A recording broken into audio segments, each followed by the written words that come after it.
നടുക്കൂന്ന് ഈ ഭാഗം ഇങ്ങനെ വെട്ടി കൊടുക്കണം. അതാണ്ട് വെട്ടിക്കളഞ്ഞു. ഇപ്പൊ നടുക്കൂന്നത് വെട്ടണം. ഇപ്പൊ എനിക്ക് സമയമില്ല, അതാണ് ഞാൻ വെട്ടാത്തെ. വെട്ടണം. ഇനി ഞാൻ നടുക്കൂന്ന ഗ്യാപ്പ് കിടക്കുന്നത് വെട്ടിക്കളഞ്ഞു. പിന്നെ ഈ ഗ്യാപ്പ് കിടക്കുന്നതും നമ്മൾ വെട്ടി അങ്ങോട്ട് കൊടുക്കണം. വെട്ടിക്കളഞ്ഞപ്പോൾ നല്ല ഭംഗിയുണ്ടല്ലേ. നമുക്ക് ഈ തുമ്പിത്തൊക്കെ ഇരിക്കുന്ന ലെവലാക്കി കൊടുക്കണം. ജസ്റ്റ് ഒന്ന് ലെവലാക്കി കൊടുക്കാം. നമുക്ക് ഇവിടെ തുമ്പത്തിരിക്കുന്നേ. ഇപ്പം നമ്മുടെ ഇത് കണ്ടില്ലേ ഇങ്ങനെ ഇരിക്കുന്നത്. അപ്പം നമ്മുടെ എന്തായാലും ഇത് റെഡി ആകുമ്പോൾ ഒരു മാതിരിയെ വരത്തുള്ളൂ.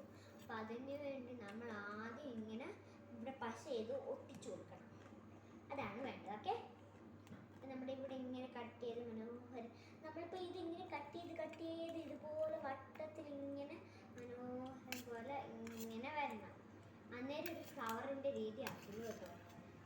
ഇതുപോലെ ഇത് കണ്ടില്ലേ, ഞാൻ കനം കുറച്ച് ഇങ്ങനെ വെട്ടിയതാണ്. എൻ്റെ അകം കണ്ടു വേറൊരു സൂത്രം വയ്ക്കാം. എൻ്റെ അകത്തൊരു സാധനം ഫിറ്റ് ചെയ്ത് വെച്ചിട്ടുണ്ട്, കണ്ടില്ലേ. ഇതിൻ്റെ ഒരു ബ്യൂട്ടിഫുൾ ആകാൻ വേണ്ടി ഞാൻ വെച്ചേക്കുന്നതാണ്. ഇതും ഇതുപോലെ നമ്മൾ വെട്ടിയിട്ടുള്ള ഇതില്ലേ, വെട്ടിയിട്ടുള്ള നമ്മുടെ ഇതിൻ്റെ നടുക്ക് ഒന്ന് സൈഡ് ഇത് മപ്പോട്ട് കയറ്റാതെ ഇങ്ങനെ കട്ട് ചെയ്ത് കൊടുക്കുന്നതാണ് കേട്ടോ. അപ്പം നമുക്ക് സമയം പോവാം. അപ്പം നമുക്ക് എന്തോ ചെയ്യാം. ഇവിടെ ദേഷ്യം